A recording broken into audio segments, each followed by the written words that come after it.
Pada usia muda, anak-anak sekolah diajarkan dan didisiplinkan untuk menjadi pribadi yang jujur dalam segala hal.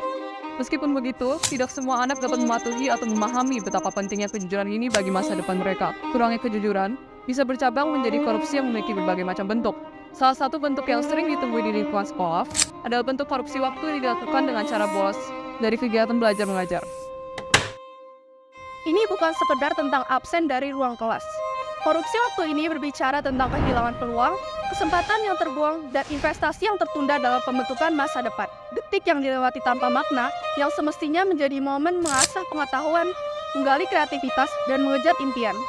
Korupsi waktu di sekolah bukan hanya masalah bolos, melainkan cerminan dari bagaimana kita memandang nilai detik-detik yang seharusnya membangun fondasi perjalanan hidup kita. Apakah bolos sekolah hanya sebuah kesenangan sesaat atau menutup pintu keberhasilan untuk masa depan? Untuk mengetahui realita yang ada, kami terjun langsung ke sekolah SMP Serada Bakti Nusa untuk memastikan apakah kejadian ini benar terjadi. Dan ini yang mereka katakan. Teman aku sering bolos. Dia sering gak masuk sekolah, soalnya dia dibilangin sama orang tuanya suruh bangun sendiri, tapi pas dia bangun pagi-pagi tidur lagi. Aku nggak pernah bolos. Pernah. Jadi dia bolos cuma gara-gara takut dimarahin guru sama nggak ngerjain tugas. Pernah. Waktu itu pas pelajaran matematika, saya sama teman saya ngumpet gitu. Kalau aku sih, kalau misalnya bolos kan pasti aku sendirian di rumah. Jadi aku bosen. Jadi mendingan aku sekolah soalnya banyak teman-teman. Sebenarnya saya juga pengen bolos.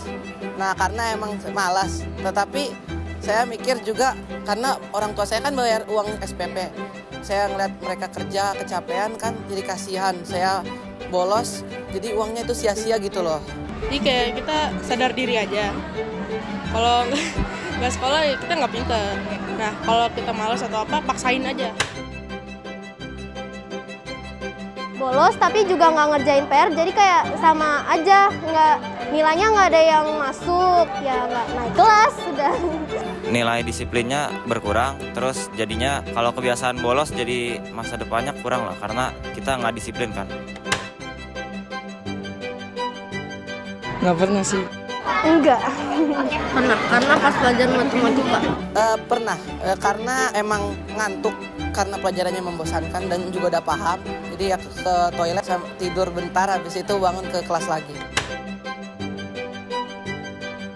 Saya coba pertama kali komunikasi dengan siswa yang bersangkutan, mulai dari alasannya kenapa, penyebabnya apa. Setelah itu kita berikan beberapa penilaian atau sudut pandang yang luas terhadap apa yang dia lakukan. Baru kami lakukan refleksi. Kita nggak memperlakukan atau hukuman fisik atau lain, tapi yang jelas kita lakukan secara refleksi. Dengan cara saya menyontohkan itu, dampaknya itu bagaimana nantinya dia akan sering membuang-buang waktu dalam dunia kerja, nantinya pasti juga di situ dia akan melakukan kesalahan yang sama ketika dia berada di sekolah seperti itu. Kita lebih belajar ke nilai disiplin sih, dari kembali ke pribadi masing-masing.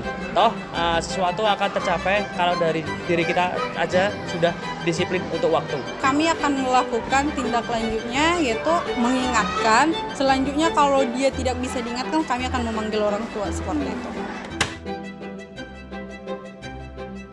Susah, mereka masih anak-anak, kelas 7-8, terutama kelas 7-8. Beberapa kali masuk ke kelas diterangin berkali-kali, gak cuma sekali 2 kali.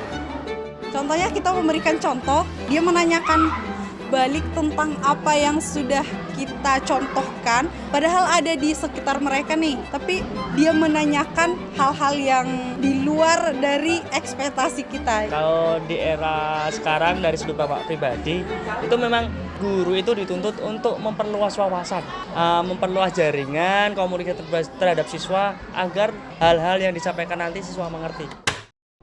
Dari respon para siswa dan guru, rasa malas pada beberapa siswa tentu masih ada. Namun kita bersama-sama dapat mencegah korupsi dan memastikan bahwa waktu yang diberikan untuk murid bisa digunakan sebaik-baiknya. Ketika detik bertambah, cerita hidup kita terus berlanjut. Kadang kita kehilangan makna di setiap detik yang kita lewati. Dalam perjalanan ini, kami telah menjelajahi sebuah realitas yang kerap terabaikan.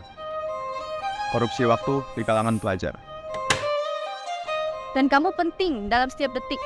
Terdapat potensi besar untuk meraih dan mengukir masa depan.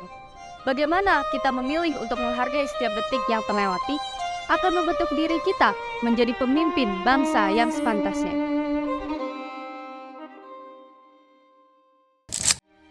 Mari Kita bersama-sama Membangun rumah kejujuran Dan memadamkan api korupsi yang dapat menghanguskan Impian masa depan. Mari